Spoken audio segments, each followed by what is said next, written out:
Good morning. Welcome back to the farm. I don't know if there's gonna be much in today. We got a lot of driving to do, so I'm gonna head up to the John Deere dealer this morning, pick up some parts, and talk to them about some other stuff, and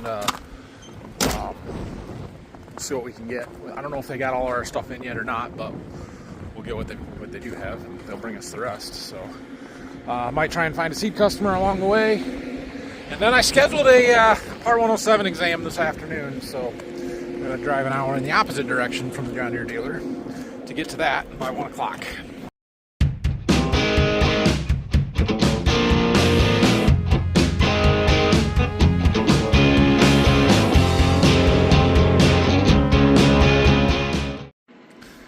Well, I made it back with a pile of parts. There's $5,000 sitting there. Ouch. Some of them were expensive, though. These are our two wear pieces. This is that one on the right side of the combine that is worn through. This is the one that is attached to here that's just about wore through right here. Real sharp. Those welds and the bolt head's gone. You can see the welds there. Bolts are in the bag. I got a box of grease. This we will talk about later, along with what's in these three boxes. Those are some improvements I'm trying to make. These are chains, unloading auger, feeder house, and tailings drive chain, and these are chopper knives. We had one of these boxes. We need 6 to do all the knives on the chopper, and those were expensive. So, yeah, I think I got everything I ordered. I guess I'm not 100% sure that. Oh, there's a couple of cover plates. Yeah, they're right there. Again, we'll talk about that stuff later. So, anyway, I have to go take my drone exam, so I'm going to go head out and get ready to do that. Well, I've arrived for my test. It says I'm not allowed to take anything in my phone, not even pencils. I was going to take my own pencils. It says not to do that. So let's go see if we can do this. I passed! It was closer than I would have liked. I got an 80. You had to get 70 was the minimum, so I mean, I was not close, but we did fine. I think I missed 11 out of 60 questions, and I could have missed 18 and still passed. So this one is a little harder than the practice test, I thought. There was definitely some concepts and things that were on this that were not covered anywhere in the practice test, but I passed, so we're good. So now it's just a matter of getting all the registrations and stuff for the drone, and we can legally fly it. And then I got to get my Ohio Department of Ag licenses and stuff to actually be able to spray with it. Yeah. Well, after a few stops on the way back to the farm here, I made it back, did a few things on the computer, got my official license card coming, filled out the rest of that application, and it's time to go home. And this is a morning video, so we'll see you in the morning and just keep it rolling here. Good morning. Let's tear apart a corn head, shall we? I need some plywood, sawhorses, somewhere to set all our parts. So I believe we have the Borderview Farms super duper top performing piece of plywood somewhere back here. Oh yeah, over there in the corner. That's our plywood. The one with 15 layers of paint on it. We'll go pull those out. We'll go see if I can find some sawhorses. There's our plywood, and I got the old vet table out. Put a little cardboard on that, so it'll sit there. I'll start tearing this apart. So, first thing we have to do to take a row unit apart is detension the spring. So, inside this spacer, there's a spring on that bolt, and it keeps tension on this bottom sprocket to keep our chains tight. They're a little, it still moves some, but they're a little tight here. That one's a little better. There's a bunch of dirt in there, though. We gotta get all that stuff cleaned out. So we need a 24 millimeter wrench here, socket here, spin that out. It threads the bolt out of this nut, and then that nut, and then that all comes apart. Okay, so then we get this nut out, and we can pull this off. Pull the bolt out, and then this spring. Find some more stuff. Yeah. Gotta get all that dirt out of there. Clean that thing out. Okay, hit the heavy dirt off and we'll set these on the cardboard over there. So now our chain is loose. Can we actually get it off of there? Not real easy. We're going to take these two bolts out now. They're 18 millimeters.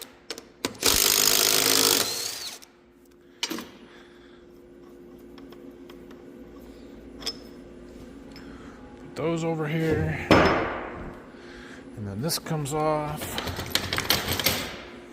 And that plastic comes off of that. Now we can pull our front sprocket.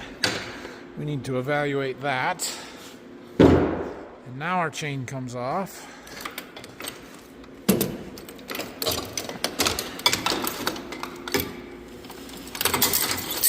And we need to evaluate that. See if those need replaced. More dirt. And pull this bolt. Which gets our chain guide off. And now our deck plate comes off. Oh, there's a spacer somewhere right here. Don't forget that.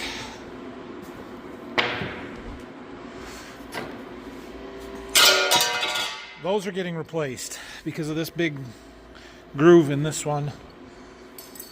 Yeah, this one's the least bad of a lot of them. Some of them are really bad. There's a lot of wear there.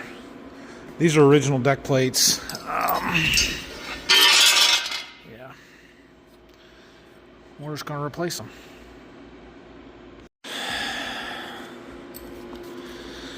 And then we can clean this stuff all up really good.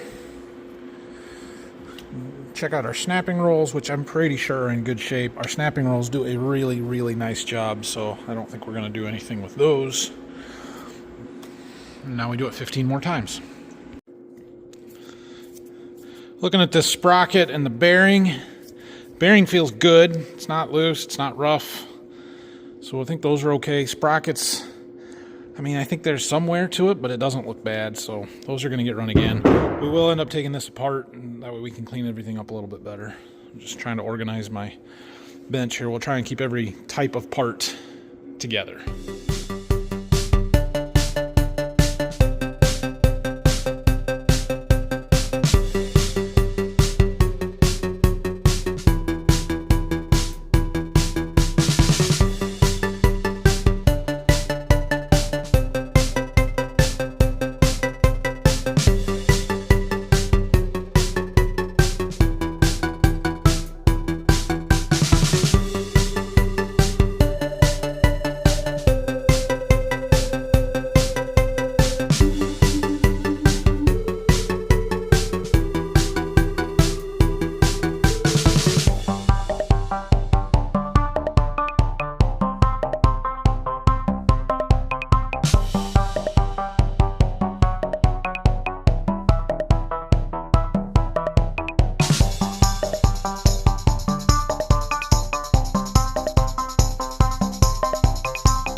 Time!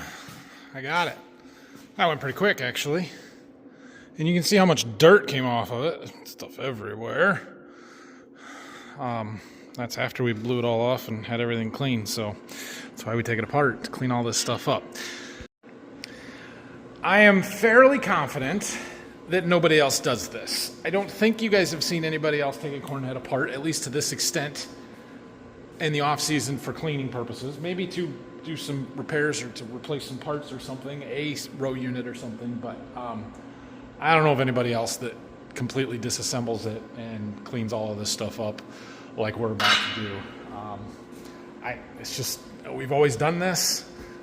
We used to, when we had our old head, the 893, that was not nearly as heavy built as the 608C is, we would replace gathering chains every other year, and we would tear the thing apart. I mean, the same. It's basically the same. We just don't replace the parts quite as often on this one because they're built a lot heavier and they last longer. We have replaced the stamping rolls. Obviously, these are not stock. Those are aftermarket. We put them on after the 2018 season because our original opposed knife rolls were wore out. And these have lasted much better and do a much better job. So I really like those. And the deck plates are original. Some of them, they don't look as bad as I thought they were. When you take them and set them side by side, like there's not much of a gap in this one. But some of the other ones are worse. Like here, this one does have a bigger gap. It looks worse when they're on there than what it is in practice, but I think we're still gonna go ahead and replace them. There's a hard surfacing edge on here that is pretty well gone on most of these. Yeah, that one's getting worn, especially that first one we looked at where it was rusty there. That hard surfacing is gone, and that's just going to start wearing a lot faster. And you could try and weld the edges up, but see how this is all rusty here, and here it's shiny? That's because that hard surface weld is gone, and that's going to wear pretty fast. So they said you could try and weld them up. I think that would be sort of difficult to do to get a decent edge on there, at least for me. What I'm debating right now is what do I do with the stationary side with this other one that doesn't have much of a groove in it, but some of them are pretty not level, and I don't like that. And if you replace one side, should I just do the other side, keep them matched? I don't know. I'm going to talk to Dad on that one, see what his thoughts are. But we're at least going to replace the adjustable side on all of these because they do have some wear on them, and it's just going to get worse faster. So anyway, here's the rest of the parts. All of these I think look okay. There's a few of these plastic tabs that are broken on a couple of those. That's no big deal, really. There was a couple bearings I thought were sort of loose. I don't remember which ones. That one's got a little bit of wiggle to it. Some of the bolts, we'll have to get them cleaned up good, but some of these, the threads are starting to get pretty worn, like right here. But that's in a spot where it's going through this, and there's not actually a nut there, so it doesn't need to have good threads. Just don't want the bolts to break. But I've never broke one of those bolts, so I have no reason to think that they will.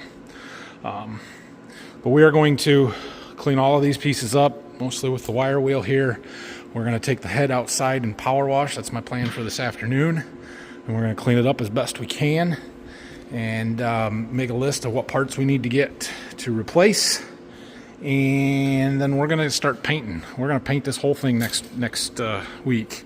So you'll notice on part of this, there's some gray on here. That's the slip plate. We like to place or spray some graphite on the side where that moves. So one side of these deck plates moves. The one that's worn, it's got these kind of pins here that fit in these slots, and then this moves back and forth and it changes the gap in there. And so all that stuff has to be able to move.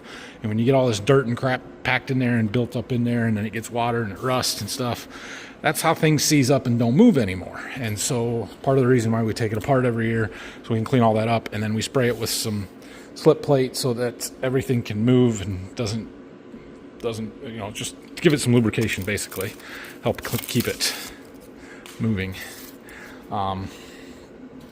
But yeah, we're gonna go ahead and just paint the whole thing. So we're gonna get the air spray gun out. We're gonna do the auger trough down there. We're gonna do the auger. We're gonna do the row unit frames. We're gonna do the parts and pieces over here, and we're gonna make it look like it is a new head, basically. A couple more pieces I found that I'm gonna take off. These little, I'm pretty sure they're aluminum spacers or gap fillers. Right here, there's a bunch of dirt underneath there, and I don't want that piece to get painted, so we're just going to take them off now so that when we wash we can get that dirt out of there. Try and, come on, put the bolts back in the holes so that I don't lose them, and then I remember where they go. Come on, there we go. And then the other pieces that we're taking off are these snout supports. Go in the middle here. We can take these out of there. There, I think that's all the disassembly we need to do. That shield. We got one more shield to come out of there. It's almost nice out. It's still very cold. Well, I shouldn't say very cold. It's in the high 20s. 27, I think it said. Debating. I was going to power wash this afternoon. I would like to power wash this afternoon, get that head cleaned up. But everything's going to freeze. The water's going to freeze right to the head. There's snow all over my concrete. It's supposed to be warmer tomorrow, I think. Sunday's a nice day. That's the day I should do it, but I don't know. We'll see. Anyway, it's lunchtime, so I'm going to go home and get some food, and then we'll come back and make a plan. Anybody else's garage starting to look like an Amazon distribution center? It is that time of year, I suppose. I'm chickening out on power washing outside today. It's just too cold. I'm not doing it. I might do it in here because I got the whole weekend for stuff to dry out. And is it ideal? No, but I could do it. So we might do that. We're going to clean some stuff up here, though. I'll sweep the floor up. We're going to figure out what we're going to do with these gathering chains. I'm thinking they're okay. I don't think we're going to replace them. I don't know. They're $100 a chain, not from Deere, from somebody else. And if we soaked them down in some oil or something to try and lube them up, I mean, there's a little bit of play in it, but I don't feel like that's a terrible amount of flex. Nothing's bound up. They're not tight. Links aren't sticking. Much stretch. Can we tell that without being able to take it apart? Not really. There's some stretch to it, but it doesn't feel terrible. I don't know. I know they got some rust on it. That's just surface rust. That's no big deal. The pins are not worn through to the point where they're going to start falling off. We can flip them if one side's better than the other.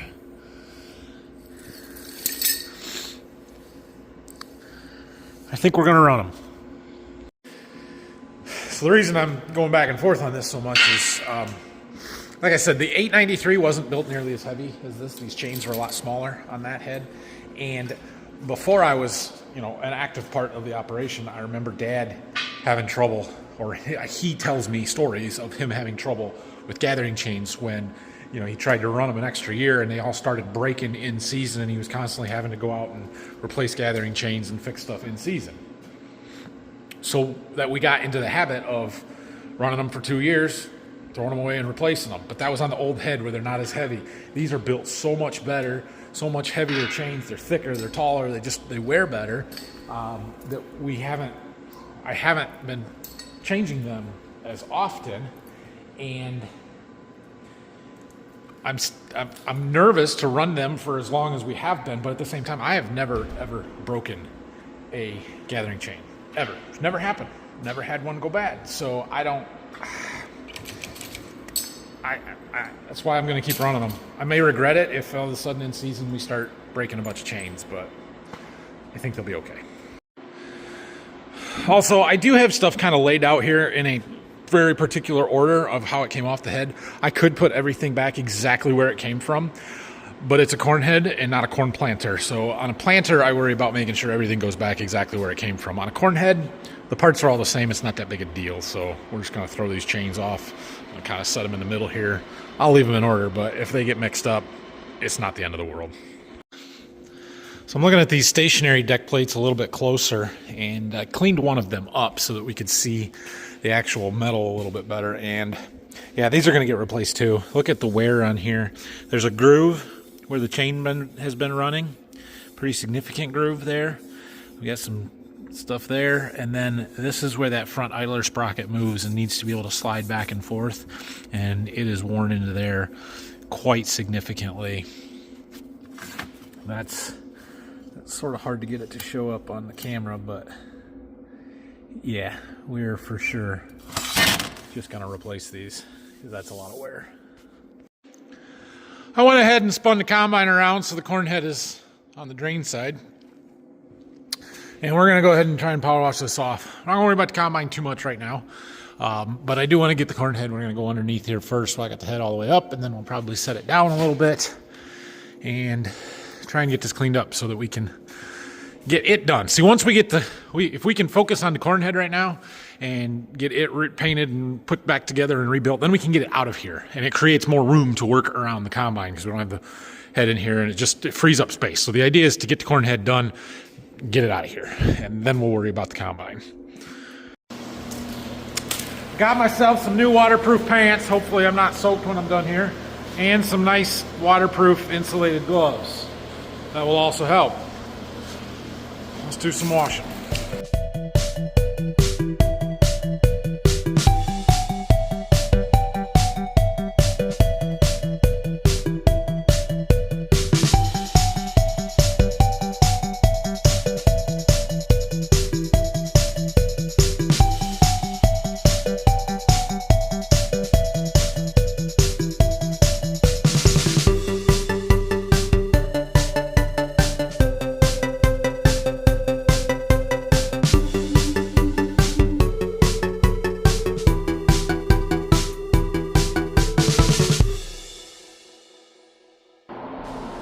Oh, that wasn't so bad. Awesome. All right, well, I'm sure it'll need rinsed or brushed or something, but we got the heavy dirt off. Everything looks decent. Time to let her dry. Come back to work on it on Monday. Yeah, not bad. I started underneath and set it down and got on top of everything. It looks good. Doing parts inventory or ordering stuff that we need. I ordered the new deck plates that we need. I was looking at these concaves. I know I need to order at least one of these Max Thresh boxes. I'm trying to figure out how many that I need. So we run 2 sets of these, or basically these 2 for corn and beans, and we put a third one in and take one of these out for wheat. So I've got another one over there that's got some of these in it. I think this one's bent enough that I need to replace those 2. This one's just got that dent there, but I'm not worried about that. So I think just 2 there. We'll go look at this one we've got over here. And I know I've got one on the shelf, but is it any good or not? That's a good question. It's right here. Yeah, she's got quite a bow to it. I don't think that one's any good either. Okay, what about this one? Ugh. Ugh. Oh, these all look really good. Got a dent there, but that's not in the threshing elements. That's in the rest of it. So I think we just need 2 of this style of boxes. And then the round ones. This is the new one with the new style, the bigger tabs here. These ones are the old ones with the old style tabs that we took out because they were bent. And then we threw them on the shelf so that I can throw them away now, 3 years later, or 5 years later, or whatever it is. So I've got one. We'll go see how many more we need. I've got a whole extra spare concave here too. How about that? I'm also ordering 5 new of those pins because those ones have all got some bend to them. 6 new of those pins. There's 6 of these concaves. So these are half width of what the John Deere ones are. So there's twice as many, but they're easier and lighter to handle, and that works. If I was doing it again, knowing what I know now and how little I changed the back ones, I would just run a standard John Deere round bar in the back, which I could do now. I have a brand new set of John Deere round bar concaves sitting on a pallet in the back that we took out of this combine before we ever used them. I could throw one of those in and take 2 of these out and not have to buy any of these round bar ones. So that is an option. For now though, looking at these, we've got 1, 2, 3, 4, 5. That one we'll call okay. That one's iffy. This one's bad. 6. We've got at least 6 of these boxes that these tabs are bent and need to be replaced. I have 1. That would go in there. So either we take some of the good ones out of here, which you can see this one and this one and this one are all the new style, and this one, and this one, and this one, and this one. So we've got a bunch of good ones out here, over here, that we could take out and make a couple of good sets, and then we got spare frames, and we'd throw one of the stock concaves in the back section. That's not a bad option. We might just do that. I really like the job these Contex ones do, but there's not a lot of difference between the round bar and the round bar Condex ones. Like they're about the same. The real advantage is this max thresh concave and having the half width so that we can space them out. So running a max thresh to start with to do a lot of aggressive threshing as soon as these soybeans and corn come into the rotor. And then I usually switch to a round bar because it's got bigger holes and lets that grain that's already threshed get out of the rotor. And then we do one more aggressive thresh, and then the rest of it is more gentler stuff just to get it out. So they do a fantastic job in beans, especially in green stemmed soybeans, and that's why we're going to keep these in the front. But in the back, the difference between these and a John Deere round bar, I don't know if there's a lot there, especially on the back end. So that's kind of what I'm thinking. I almost forgot. It's Friday, and my daughter, Morelli, is in the house with Grandma, and we gotta get the boys from school today. So either I go in and watch her, or Grandma goes and gets the boys, or I go and get the boys. Might as well just go get them. All right. Well, we got some parts ordered that we needed to. I spent a little time studying this afternoon. Studying. I don't study. I don't study for tests. I just take tests and see if I can do it. So I passed the FAA one yesterday, earlier in this video, right? Well, the next step, obviously, we're waiting on the registration from the from the drone. So we've got that in process. I submitted the stuff for the application to actually get the card, license card. I can't submit any of the exemption stuff until I get those things in place and get the tail number back for the drone. So from the FAA side, I'm where I need to be. However, I also need some Ohio Department of Ag licenses in order to legally fly this thing. One of them being an aerial applicator's license. And then I don't know if I absolutely have to have it or not, but I'm going to get my commercial applicator's license for herbicides and then for pests, insecticides, and fungicides and stuff like that. And so I've signed up, got a date to go and take those exams. You can't get in quite as fast as the FAA stuff, but in a couple of weeks I'm going to take them. So I found the study guide, and there was 6 sections with 10 question practice tests for each one for the aerial. And so I just went through and did all of that without actually reading any of it. And I got 53 out of 60. I think I can pass this. We'll be fine. So we'll do the other couple maybe some other day. Well, we're drying out in here. Corn head looks good. We'll start working on this on Monday. We'll see if Brock's going to be around at all. He might be here on Monday, so he can start getting all these other parts and things over here cleaned up. But yeah, the goal for next week is to get the corn head done and out of here. So that means everything cleaned up, new parts put on, everything painted. We might start working. We probably won't paint on Monday, but we'll at least get everything cleaned up so we'll be ready on Tuesday, hopefully. That's the goal. Thanks for watching today. Have a great weekend, everybody, and we'll see you next week. More shop work stuff. So that's what we do in the winter. We get our equipment ready for next year. Thanks for watching. Like and subscribe. If you have any questions or comments, leave them down below. You're running out of time, but don't forget to head on over to Farm Focus. Grab yourself some Border View Farms merchandise, everything you need for your Christmas presents. Thanks. See ya.